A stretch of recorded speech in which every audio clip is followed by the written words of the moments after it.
8-ші тапсырма. Ойлан және жауап бер.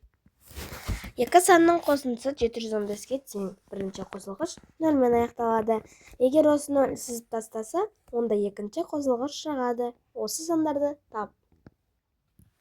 715 үш таңбалы сан болғандықтан, оның бірінші қосылғышы да үш таңбалы болады. Жазып қояйық.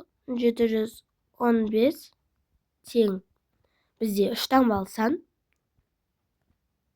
Орнына қойып қояйық. Қосу. Мұның аяқта 0 болады. Бұл 0-ді алып тастаса, 2 цифра қалады. 0-ге нешені қосса 5 шығады? Әрине ол 5.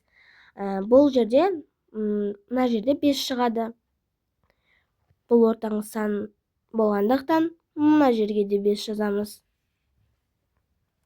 715-ке жақын жүздік ол 600, және бізде 650 болады.